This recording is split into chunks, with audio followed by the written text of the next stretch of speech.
Facebook and Instagram ads for home services looks complicated. And sometimes a lot of agencies in the past have intentionally made it look more complicated than it is. But now in 2026 and 2027, they're not complicated anymore. And in the next 5 minutes, give or take, I'm gonna walk you through the exact structure of how to set up Facebook and Instagram ads for home service businesses. But some of you might wonder why you should listen to me. I own a 7-figure home service business in my market. I own the Home Service Accelerator that has done this for over 1,000 home service businesses in the last 2 years. And I've built a portfolio of businesses that combined will do over $5 million this year. And all of them use Facebook and Instagram ads as their main paid advertisement vehicle. So let's dive in. And so for step one, you need an ad creative. Before you even open the ads manager, you got to have ads. So good rule of thumb, if you're going to launch a campaign, 5 creatives, 3 videos, 2 still images, $10 in budget per day per creative. So you're going to launch your campaign at a $50 a day budget with $10 per creative. If you want to scale even further, you want to spend $100 a day, spend $100 a day, make 10 creatives to test. So why take it from me? Take it from a 7-figure business owner that's in Home Service Accelerator right now doing this in his business and crushing with these ads. Here's Todd from The Well and Plumbing running a water softener ad. If you own a home in Utah County, please listen up. My name's Todd. I'm the owner of The Well and Plumbing.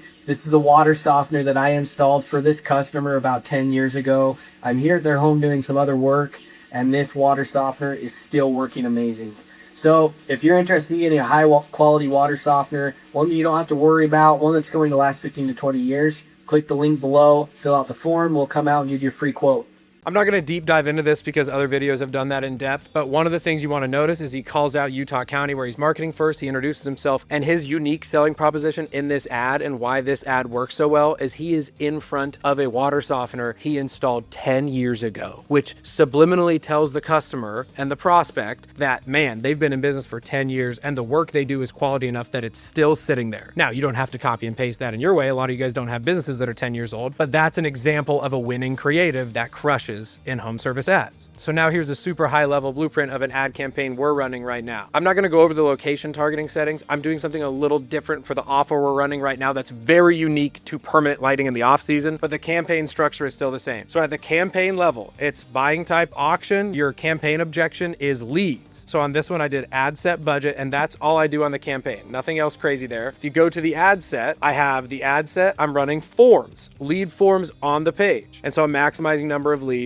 And then as far as budget goes, I've got $50 going to this ad set. So then if you go down here, you can ignore the location targeting. You can see my other videos that deep dive into location targeting. But if you go down here, the goal of this video is to show you guys the simplicity of this. And so my location targeting is I'm casting a wide net for this offer right now because we're in the off season of a seasonal business. So this is not directly applicable to you guys, but you can still get a lot out of it. But if you're watching this, you're like, what location targeting should I do? It's very easy. Go to your CRM, download your last 200 jobs. If you don't have 200, download 100. If you don't have 100, download 50. Find the areas and pockets with the richest, highest ticket clients you have. Drop pins in those areas as long as they're close to where you're servicing. Most likely they'll be in the right area. Cast a smaller net. I'm talking audiences between 50 to 200,000 people. If there are more and you're in a major metro market, that's fine. But you want to do smaller pins in the richer areas and then work your way out so that you're more concentrated where you want to be. But remember, don't go to the rich area if it's 2 hours away. You own your business. You know your market. Go to the area that is operationally efficient for you to stack your marketing in that area. And then you just test a freakish amount of creative. And so on the ad side, you can see that we test a ton of creative to find winners. This video ad crushes. It's crushed for years, but you can see the graveyard of a bunch of different creative that we test to find the winners. But you can see what Facebook does. It's constantly throwing budget into the ads that are converting the best. So if we're looking at the last 30 days in this ad set, this is a relatively newer ad set, you can see that one of our ads is a winner because it's gotten spend and maintained a $30 cost per lead. But what's happening is you can see it's actively testing some of these other ones right now. And then eventually I'm a more experienced ad buyer, so I turn ads off because I've been doing this for a really long time and our ad account is super seasoned. If you're seeing this and you're seeing turned off ads, you don't have to turn off ads. Facebook's going to allocate the budget for you already. We just do this because we know what we're doing and it's a little better. I don't think you should turn off ads. The reason for that is some ads act as top of funnel and some ads act as conversion mechanisms. mechanisms. And so what Facebook does is it serves different ads in different orders to people. And so you might just be seeing that one ad is getting conversions, but what you're not seeing is one of the other ads gets a really high amount of average watch time. And then the other ad comes in and acts like the cleanup hitter, the 4-hole hitter in baseball, and hits all the lead home runs. And so what I see a lot of times is people don't let the algorithm cook. They go in and they try to tinker and be smarter than the $1 trillion algorithm and just let it cook. You build the creative, let the creative figure it out, and you're good. And then the last thing you want to do is collect information in the lead forms. And so some of you guys want to know how I set up my lead forms. This is it without the formatting and cool photos. We ask a simple buying question, home or business. We get full name, phone number, email, and zip code, and that's it. What you want to do is you want to balance it with the highest amount of leads, but also a little bit of friction. The second you ask for a phone number, that is friction enough. And so you can test this a little bit, but the second you start asking for full addresses, your cost per lead is going to explode. And so in this off season, we don't ask for full addresses. In peak Christmas season, I do ask for full addresses because we have a lead quality problem, not a lead volume problem. And so if you want a little bit more hands-on help to actually strategize how to build the campaign that I can't do one-to-many on a YouTube video, there's a link in the description to go to Home Service Accelerator Pro where we'll build these campaigns one-on-one for you, but you can get 90% of the way there from this YouTube for free. And that happens with a lot of people. They launch ads, they test them, they get them working on YouTube, and then when they try to take them to the next level, they join Home Service Accelerator Pro. But I want to reiterate something. The same way I have you structure ads is the same way I structure YouTube content. I give you reasons why you should trust me first. For the first 99% of this video was proof. The first 90% of your ads are going to be proof, and then you pitch at the end. So here is me pitching you at the end. Link in the description. Otherwise, you got a bunch of value for free. See you guys in the next video.